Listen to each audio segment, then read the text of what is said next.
الحمد لله رب العالمين.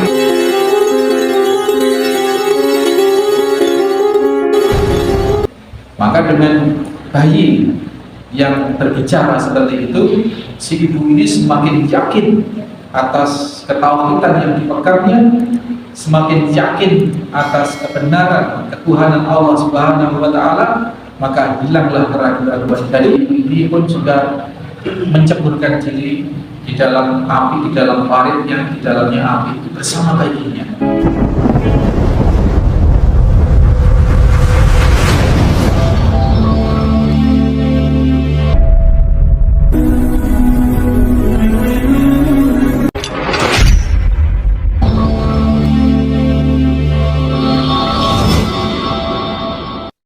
Bismillahirrahmanirrahim. Assalamualaikum warahmatullahi wabarakatuh. Hadirin hadirat jamaah Masjid Al-Muslimun Curah Julu Panji Situ Bondo rahimani wa rahimakumullah.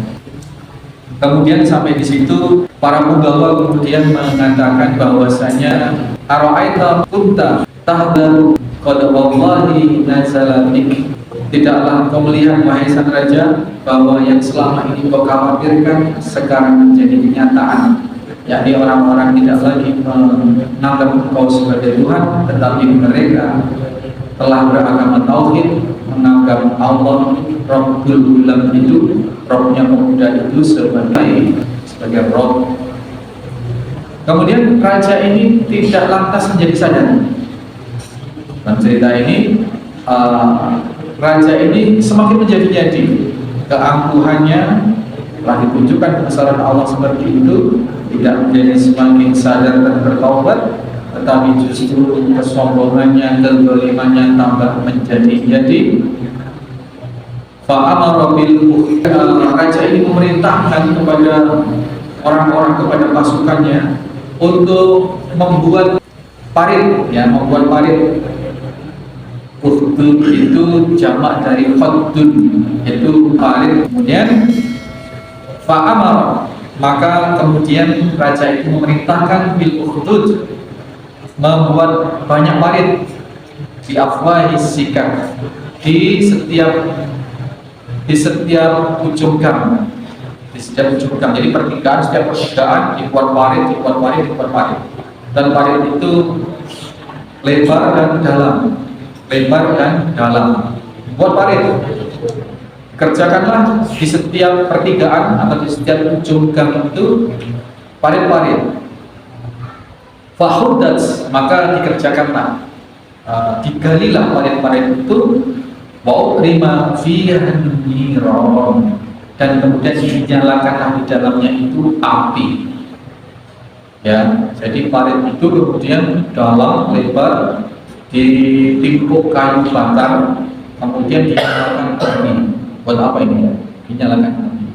Waqala, setelah itu terjadi, setelah parit-parit raksasa itu jadi, kemudian raja itu berkata, malam yarji'an dini fa'adhimuhu fiha. Barang siapa yang tidak mau keluar dari agamanya, tauhidnya itu, fa'adhimuhu fiha, maka lemparkanlah mereka di dalamnya, di dalam ukhdud, di dalam khaddun yang sudah menyala-nyala api di dalamnya itu. Suruh nyemplung melemparkan, suruh lemparkan ke dalam parit yang api berkubar-kubar itu, auqilalahu, atau jangan dilemparkan. Katakan pada mereka, orang-orang yang tidak mau kembali, yang tidak mau keluar dari agamanya itu, katakan, iqtahim, kau nyemplunglah sendiri. Jadi pilihannya dua. Kalau nggak mau balik ke agama raja, nggak mau mempertuhankan raja, atau nggak mau keluar dari agama tauhid, dimasukkan ke dalam api atau masuk sendiri. Gitu, Jadi itu terjadi. Kemudian masyarakat yang sudah kekeh ke dalam ketauhidannya itu milih mati. Alhasil masyarakat orang-orang yang sedemikian banyak itu kemudian nyemplung sendiri-sendiri. Ada yang dilemparkan, ada yang nyemplung. Ya, hatta ja'atim ra'atun, hingga kemudian sampai pada adegan seorang wanita. Ini poinnya di sini. Jadi orang-orang sudah nyemplung, semua nyemplung, sampai kemudian datang seorang wanita, wa ma'aha sobiyun, dan dengannya itu dia membawa seorang bayi. Mau dikatakan seekor itu bukan ekor, seorang bayi. Ya Allah.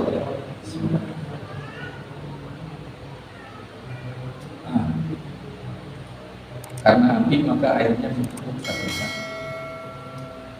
Ya, jadi sampai pada giliran seorang wanita yang menggendong, wa ma'aha sobiyullaha, seorang wanita yang menggendong bayi dengannya. Fataqa asad antaqa'a fiha, tetapi wanita itu terlihat gampang, Pak. Setelah mendekati parit itu terlihat ragu-ragu.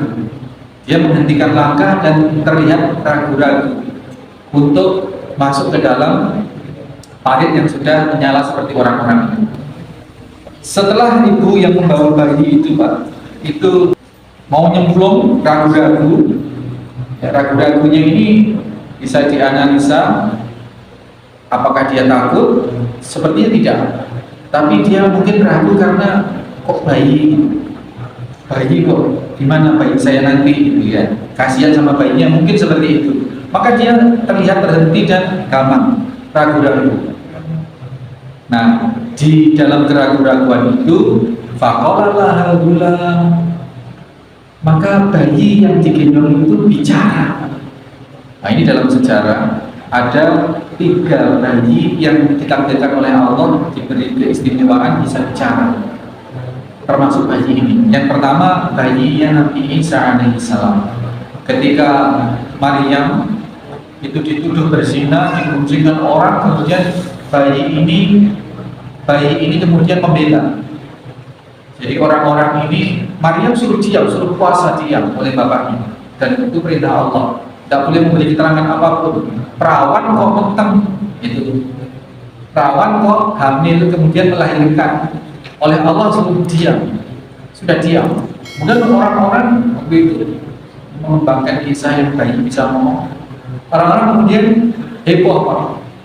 Keluarga Imran itu keluarga terhormat, keluarga yang rajin beribadah, tapi kok anaknya menteng, gitu ya, aneh dong.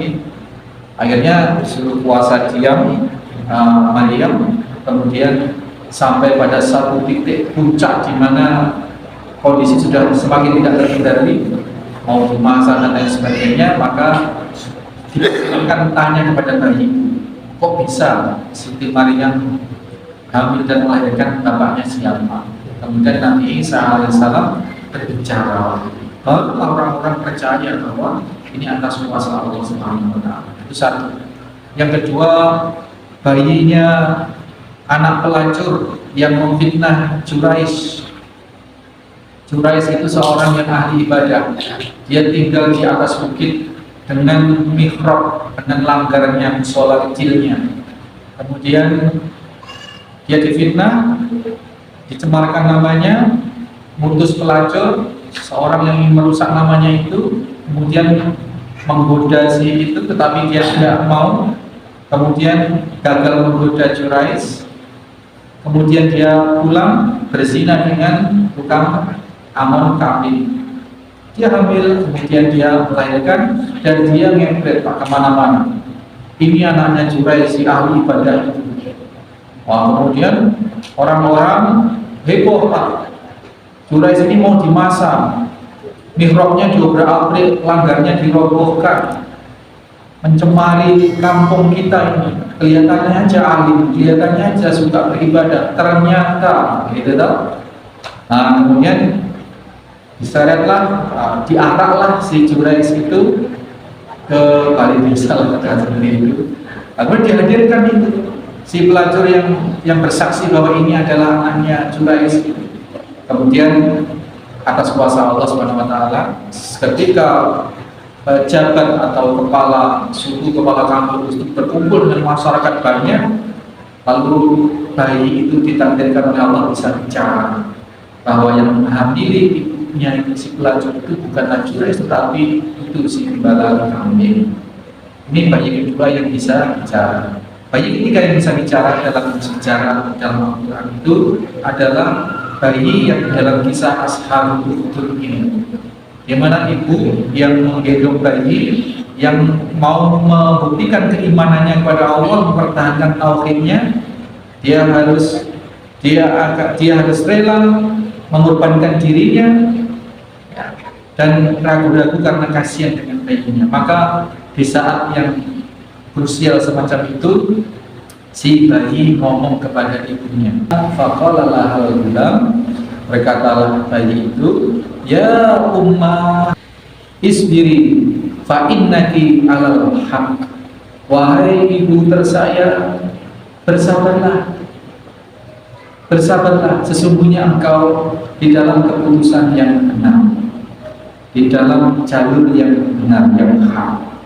Maka dengan bayi yang berbicara seperti itu, si ibu ini semakin yakin atas ketauhidan yang dipegangnya, semakin yakin atas kebenaran ketuhanan Allah Subhanahu wa taala, maka hilanglah keraguan-keraguan itu yang mengikuti perkataan anaknya si bayi itu, dan ibu ini pun juga menceburkan diri di dalam api, di dalam parit yang di dalamnya api bersama bayinya. Jadi ini kalau Muslim bisa hadis sahih. Ini Bapak Ibu sekalian, jadi akhir dari kisah Ashabul Ukhdud, dan ini oleh Allah Subhanahu wa taala, selain yang Nabi SAW ceritakan ini oleh Allah kemudian juga difirmankan di dalam surat Al-Buruj.